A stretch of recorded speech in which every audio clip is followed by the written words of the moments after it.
Parece que a aliança política que sustentava o governo em Brasília acaba de sofrer sua maior fratura. O presidente Lula ignorou as indicações do presidente do Senado, Davi Alcolumbre, para a vaga no Supremo Tribunal Federal e escolheu seu homem de confiança, Jorge Messias.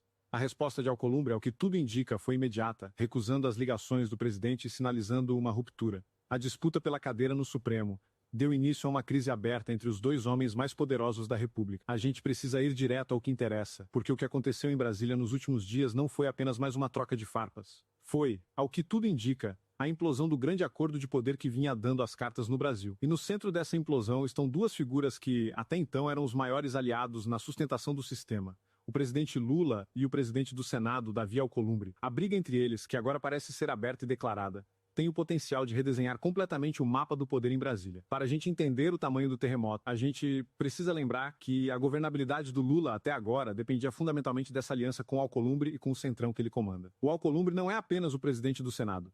Ele é o guardião do sistema. É ele quem segura os pedidos de impeachment contra os ministros do Supremo. É ele quem barra as pautas conservadoras. É ele quem garante que a engrenagem que une o Executivo, o Legislativo e o Judiciário continue a girar sem grandes atritos. E essa lealdade, claro, sempre teve um preço. E o preço, ao que parece, era a indicação de um aliado dele, o senador Rodrigo Pacheco, para a vaga que abriu no Supremo Tribunal Federal. O Pacheco, como a gente sabe, foi um aliado fiel do sistema durante todo o seu tempo na presidência do Senado. Ele fez o trabalho sujo, segurou as pautas que precisavam ser seguradas. E agora esperava receber o seu prêmio, a sua aposentadoria de ouro na cadeira do STF. Era o acordo, era o combinado. Mas o que o presidente Lula fez? Em um ato de arrogância que surpreendeu até mesmo seus aliados mais próximos, ele rasgou o acordo. Ele ignorou o Alcolumbre, desprezou o Pacheco e decidiu indicar para a vaga não um nome técnico, não um nome de consenso, mas o seu homem mais leal, mais fiel, o seu office boy particular, o advogado-geral da União, Jorge Messias. A gente precisa parar e entender quem é o Jorge Messias. Ele não é um jurista de renome, não um acadêmico respeitado. Ele ficou famoso por um episódio muito específico e, para muitos, vergonhoso. Foi ele o protagonista daquele áudio vazado com a ex-presidente Dilma Rousseff, onde ela dizia que estava mandando para o Lula o termo de posse de ministro em uma manobra que, para a maioria do Brasil, foi uma tentativa clara de dar foro privilegiado ao Lula e de livrar ele da prisão na Lava Jato. O Messias não era um assessor, era, na prática, o portador do salvo-conduto. O apelido de office boy do PT, que ele ganhou na época, não foi à toa. E a sua atuação como advogado-geral da União no governo Lula só reforçou essa imagem de lealdade cega. Foi ele o responsável por capitanear a ofensiva de censura contra as redes sociais.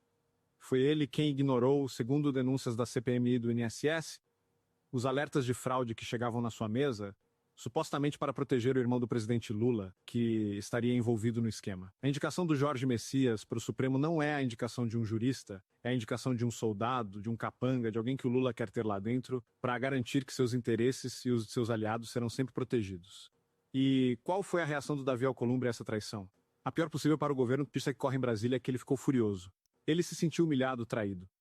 E a sua resposta foi imediata. Ele simplesmente parou de atender às ligações do presidente Lula. Na linguagem de Brasília, onde os gestos são tudo, recusar a ligação de um presidente é uma declaração de guerra, é uma ruptura. E é uma ruptura que pode custar muito, mas muito caro para o governo. A gente já está vendo as primeiras consequências dessa briga. O Alcolumbre, para mostrar que não está de brincadeira, já estaria ameaçando pautar um projeto que cria regras mais duras de contratação e aposentadoria, que teria um impacto de mais de 20 bilhões de reais nos cofres do governo. É a vingança. É o recado de que, se o Lula não joga de acordo com as regras do Centrão, o Centrão também sabe como infernizar a vida do governo. Mas o mais interessante dessa história toda é que a indicação do Messias foi tão absurda, tão descarada, que as críticas não vieram apenas da oposição. Elas vieram de dentro da própria mídia, que, via de regra, apoia o governo. A gente viu jornalistas da Globo News que normalmente passam pano para tudo que o Lula faz, questionando a indicação. Eles apontaram o óbvio que indicar um advogado pessoal, um homem de confiança, para a Suprema Corte é uma forma de neutralizar o tribunal, de transformá-lo em uma extensão do Palácio do Planalto. É o que todos os governos com tendências autoritárias fazem, como aconteceu na Turquia do Erdogan. A hipocrisia é gigantesca. Quando o Bolsonaro indicou André Mendonça, eles gritaram que era um absurdo, que era o fim do mundo. Agora, quando o Lula indica o seu office boy, o homem que tentou livrá-lo da cadeia e que supostamente acobertou seu irmão, aí eles demoram a perceber o problema. Mas a indicação foi tão grotesca que até eles foram forçados a admitir que há algo de muito errado acontecendo. O que o Lula parece não ter entendido é que, ao trair o Alcolumbre e ao fazer uma indicação tão ideológica e pessoal, ele pode ter dado um tiro no pé. Ele pode ter perdido o seu principal fiador no Congresso. E sem o Alcolumbre para segurar as pontas, o que acontece? A porteira se abre.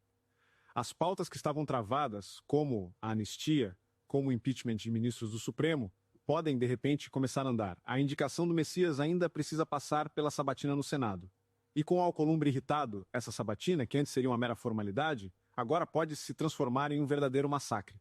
Os senadores da oposição, sentindo o cheiro de sangue na água, com certeza vão para cima, vão expor todo o passado do Messias, vão questionar o seu envolvimento no escândalo do INSS, a sua atuação na censura. A aprovação, que parecia certa, agora está em risco. O que a gente está vendo é o resultado da arrogância de um presidente que achou que podia tudo. Que achou que, depois de eleito, poderia governar sozinho, ignorando os acordos, desprezando os aliados. Mas a política, como a gente sabe, cobra o seu preço. E o preço da arrogância do Lula pode ser a perda da governabilidade. Ele pode ter ganhado um office boy no Supremo, mas pode ter perdido o Congresso. E a gente sabe que um presidente que não tem o Congresso não governa. Para mim, o que fica claro é que o castelo de cartas do governo começou a desmoronar. A briga feia entre o Lula e o Alcolumbre não é apenas uma disputa por uma cadeira. É o sintoma de um governo que está perdido, que não tem um projeto para o país, e que agora recorre ao aparelhamento descarado das instituições como sua única forma de se manter no poder. A gente precisa ficar muito atento aos próximos capítulos dessa novela, porque a vingança do Alcolumbre, se vier, pode ser o começo do fim para o governo Lula. Essa história toda é um retrato do caos e da traição que tomaram conta de Brasília. A briga entre os donos do poder pode mudar tudo. E agora eu quero saber a sua opinião. Você também acha que, ao trair o Alcolumbre, o Lula cometeu o seu maior erro? Você acredita que a vingança do presidente do Senado pode mesmo levar ao impeachment de ministros e à aprovação da anistia? Deixe seu comentário aqui embaixo. Vamos conversar sobre essa guerra de poder. Se essa análise te ajudou a entender os bastidores dessa crise, deixe o seu like e compartilhe este vídeo. O Brasil inteiro precisa saber que o grande acordo acabou. E se você ainda não faz parte do Orgulho Soberano, agora é a hora. Se inscreva no canal e ative o sininho, porque a gente não vai perder nenhum lance dessa batalha. Um grande abraço.